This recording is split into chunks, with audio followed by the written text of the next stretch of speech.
Yes, guys, welcome back to another video. My friends are leaving the UK. Should I go too? Let's check it out. And this video is brought to you by The Humble Penny, relatively big channel. Let's see what he's got to say. Hey guys, so I went for a leave-in do yesterday, and it wasn't just a normal leave-in do, like a friend's leaving and going to another job, for example. It was actually the first time I'd been to a leave-in do of someone who's leaving the UK because they're just fed up. So today I want to just make almost like a personal conversation with myself, and hopefully I can welcome you into this conversation. I want to talk about how I feel seeing other people leaving the UK, because it's real, right? Because for the first time ever, I've seen someone who is my age, who I've grown up with, who's lived in the UK, most of his life, and who's basically got to a point where they're just like, you know what, I'm leaving and I'm going somewhere else. This example is someone who is a GP, so a doctor in the UK, who is leaving the UK because they're just fed up with many things. So the state of the NHS, the state of just pay in the NHS for him particularly, just the weather, which is partly why I said, I'm going to come out here and make the video outside for a change. They're just fed up with just the direction of the UK. So in terms of the economy and just the state of things, the declining overall quality of life, and so on, and so on, and so on. So this video is just my reflection as I think about this and share how I feel about it. So the way I'm going to talk about it is I'll spend some time talking about why people are leaving the UK and how I feel about it. And then I'll get to the end and actually then just reflect on my own personal take as I think about my life and my family and, what should we be doing at the moment? Should we also be thinking about leaving, and why? And why is it that people are thinking about leaving now more than ever? So let's just start at the very beginning, right? I want to just start by saying, if you are also noticing this pattern of more people than usual leaving for some of the reasons I've outlined, jump in the comments and let me know. And if you are thinking about leaving as well, say in the next 12 to 36 months, jump in the comments and let me know as well. Let me know why you are considering leaving the UK. So I want to start by just talking about one of the I remember making a video about a similar topic like this. It's not just a group of people, a group of minorities, group of people that have certain colour, people of certain communities. It's not that. When it comes to this topic, in terms of leaving the UK, it's every single person, whether they're rich, whether they're poor, whether they're middle class. Literally no one from any group or any community in the UK is happy with the way things are. Usually the country is split into 50-50. One side is very happy, whilst the other side is, not happy. But now, it's just 100% unhappy. It's impossible to stay in a country like this. My friend and other friends, by the way. So I've just talked about one person. I've known other people, our children's schools decide to go to other places, to like Canada. I've seen entrepreneurs, business people leave to move to places like Dubai. I've seen people move back to the continent of Africa, to Ghana, to Nigeria, to Kenya, to Rwanda, to Tanzania. I've seen people move to Spain, Portugal. So there's been a lot happening. But so far, it's been mainly like seeing other people doing it, people on the internet and stuff. But more recently, it's been a lot closer to home, which is what's driven me to actually just reflect a lot more about this. We made a video recently about what happens to your investments and assets if you leave the UK. I think it's worth checking out after watching this video. Just link to it below and above. Go and check it out. But let's start with cost of living. Now, because I kept asking myself, the UK has always been a bit like this. It's always been like cold and freezing. In fact, right now as I'm holding this mic, I'm so cold. It's always been like this. But why is it now that there's been this rise in people wanting to leave the UK? First reason is the cost of living. I don't know about you, but when you combine majority factors that go against you in terms of cost of living, just in order to get by monthly, it's almost impossible to survive, especially with the wages that people are on. The economy is not the strongest it's been. Although the pound is doing okay, just the economic state within the country, the wealth disparity is greater than it's ever been, and it's continuing in that direction. The political side of it, as I mentioned before, is everyone's just unhappy. What else? When you combine all those things together with the weather, of course, it's just going to be a doom and gloom, and people are going to finally open their eyes and wake up.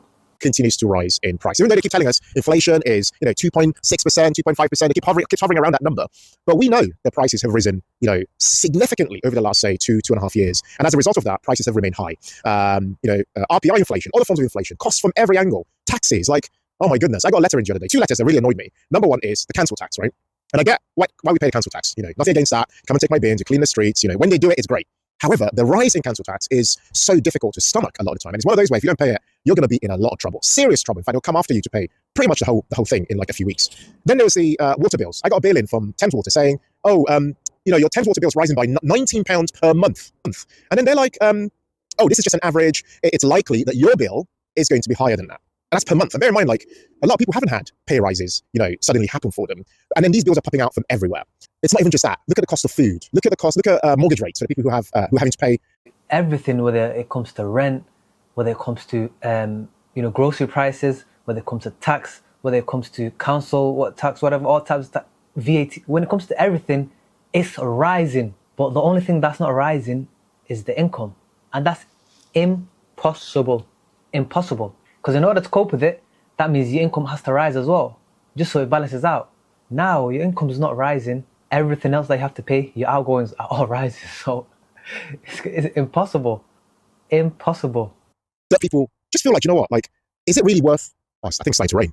Is it, I'm just gonna carry on. Is it really worth me actually carrying on this life in the UK? Particularly when, like, if we stop being afraid, if you went to another country, and I'm not saying you should go to another country, I'm just saying, hypothetically, if you went to another country and you looked at how their systems were set up, things could be significantly better for you. And this is where I started asking my friend, I said, like, so I've got to put his hand in my pocket, it's so cold. I said, like, why are you moving, right? And he said to me, this is a GP friend, he said, when I move to Bermuda, yeah, I will instantly, my income will be 2.5 times what I have. That's 250% higher. On top of that, I have no income tax, yeah. On top of that, I have the weather, because the weather's way better. And on top of that, I can easily come back to the UK. He said to me it's about 6 to 7 hour flight, direct flight back to the UK. And on top of that, he has less hassle, less of the palaver that he's been dealing with the NHS. No, he doesn't care. Of course he cares. He's a GP. But he cares about his patients, cares about his work. But he also has to think about his own life. Because, you know, we're in our 40s now, early 40s. And, like, it's time to think about, like, when am I going to retire? How am I going to get to that point where I can retire? Oh, there's a dog. There's a dog behind. How am I going to get to that point where I can retire? What do I need to start to do? I don't have that much longer anymore.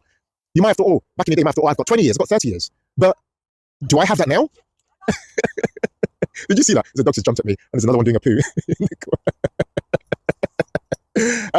Anyway, I'm at a heath where people bring their dogs. This is what happens. So this is fine. This is normal. This is normal. If Mary was here with me, she would, like, jump massively. But anyway, so people are at that age, yeah, where they're thinking to themselves, I've probably got 10 years, yeah. What should I be doing right now? What should I be doing right now to make sure that I have enough for myself, for my family, for my children, yeah? Like, I don't want to be working past 55. Like, I did a survey in our community. I mentioned this before. People are like, nah, man, I want to be done with that. And then it's a depressing, like, weather as well. I haven't talked about that. I'll come to that in a minute. So cost of living is by far one of the biggest reasons people are leaving. Second is the weather. I mean, look at this, man. I don't want to sound like I'm complaining, but, like, I have to be real, right? This is how it feels all the time. I want to just come out, you know, to talk about this, you know, because this weather is affecting me. Like, I feel like I'm really affected by this. My wife, Mary, was affected by this. It's just constantly freezing. And on top of that, because it's so cold, nobody smiles anymore. You rarely see people smiling at you. People are just like, people's faces are frozen. People are depressed. Look, I want you to react in the comments and let me know, like, put one of those, like, freezing icicle emojis in the chat if you feel the same way, because I feel like this weather is another form of cost to our lives. It's another cost that we don't think about. We think about it. We don't think of it as a cost, like true cost of happiness. It's a real cost of happiness. Because I've been, like, times when I've been really fortunate, and I've been really blessed, by the way. And I'll come to how grateful I am about life in the UK in a minute. I've been fortunate to go to warmer parts of the world. And as someone who was born in a warm country, I was born in Nigeria, like, I didn't really, like, obviously I grew up with it was just all I had. I didn't really appreciate it as much. But the cold here, wow. And I realized that when I go to warmer parts of the world, I just feel happier. Like genuinely feel a sense of creativity, a sense of just general sense of joy, a sense of, like, wow, like, I feel like this life is really worth living. I think things are great, you know? So the weather's another reason. Like, then the third reason is just general morale and, like, the mindset in the UK, right? I just feel personally, and this is my personal view, you might have a different view. My personal view in this country is that people don't really like other successful people. They don't appreciate people who are doing well, right? So you notice this, you know, like, look at a lot of policies have come out related to, like, taxes and stuff like that. They're just basically penalizing, you know, entrepreneurs and, you know, high earners and people like that. They're really just, like, targeting basically any sense that you are doing well, any sense that you are investing, you're getting assets, you have property, you have stock market investments, anything, any sense that you might want to leave an inheritance to, you know, God forbid, to your children or to anyone, any sense of that. I just feel like culture is targeting that. I feel like it's just a sense of, like, nah, like, everyone has to be exactly the same. Like, you can't be seen to be doing well. And even if you showed a little bit that you're successful, people just, like, appear to hate you. They just don't appear to be happy for you. And it doesn't need. Yeah, that's because jealousy is a real thing.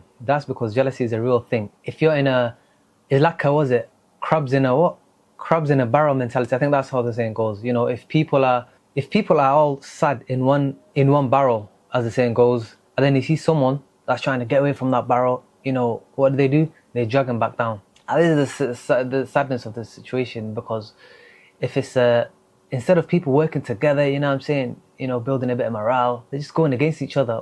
How's that gonna help anyone? There's so much that's been done that's making the UK not great and attractive. A lot of people have been put off to the point where they feel like this is it now. I'm being pushed, and I now need to do what's best for me to go somewhere else. I feel like the culture of this scarcity mindset, you know, just not encouraging, not encouraging us to want to do more, to earn more. Like, I feel like so many people, like, when I speak to some of my friends who earn, like, quite a lot of money from, like, their corporate jobs, they just feel like they're giving away, like, a lot of it. Some people have effective tax rates of 60%. Some, like, they're just fed up, man. People are just tired of giving away their money to taxes. I mean, this is not just income tax. It's everywhere you go. Like, I mentioned council tax today. Oh, everywhere you go, man. There's VAT. Like, it's every. You know what's disheartening? What's disheartening is working long hours, extremely hard, coping with the cost of living, yet most of that money that you make, half of it or even more than half of it, just goes away. You don't even see it. Goes away. There's nothing more disheartening than that. Everyone's taking everything from you, and it feels very, very difficult. So I don't want to sound like I'm just complaining in this video. I keep repeating to say that how extremely blessed and fortunate I am to be in the UK, because the UK is better than a lot of countries. It's better than a lot of countries in so many ways. But I have to be real as well in acknowledging that living standards have declined and will continue to decline. In fact, I'll tell you what, right? I was thinking to myself the other day about, like, imagine where we are with the state of the UK economy and, all these forecasts about GDP, it's just so depressing. Like, you think, okay, imagine that their forecasts are saying it's going to be like 0 point something, at best 1 point something, like at best, right? This is forecasting. Forecasts are always wrong, right? So if you imagine the next 4 to 5 years is likely to be that we basically get more of what we've had in the past, or if anything, actually a decline. That's what's likely to happen. Although we're likely to be told, and we're constantly being told, that things are better than they are, when in actual fact they're not, right?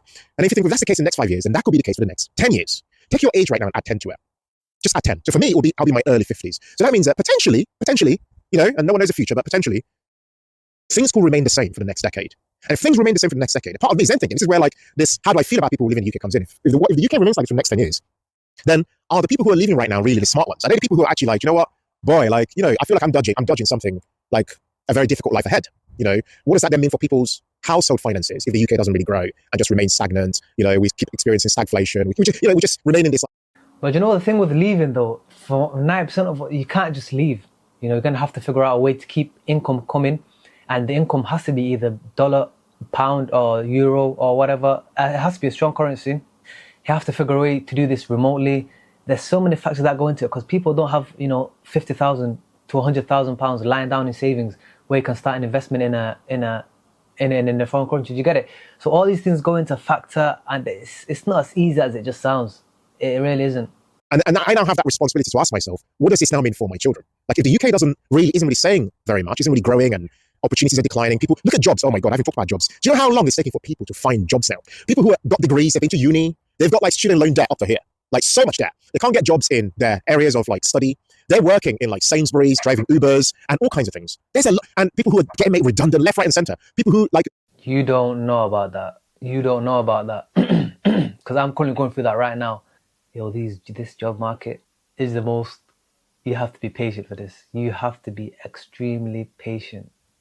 Especially with this university degree that they have been lying to you about. Or you're going to get a job.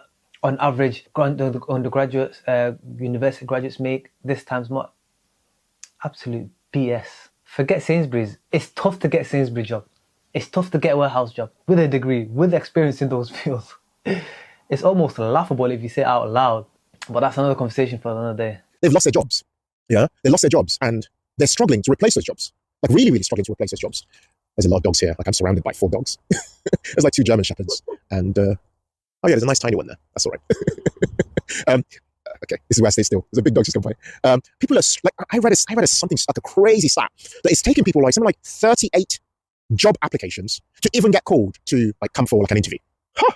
And you think, wow, like, okay, imagine all of this with like the AI, artificial intelligence, and what's happening. Almost this like direction of travel where a lot of jobs are just being gotten rid of. Actually, anyway, there's just a lot that's colliding. That I feel makes this moment almost like a perfect storm, and it's why we're seeing more people consider leaving.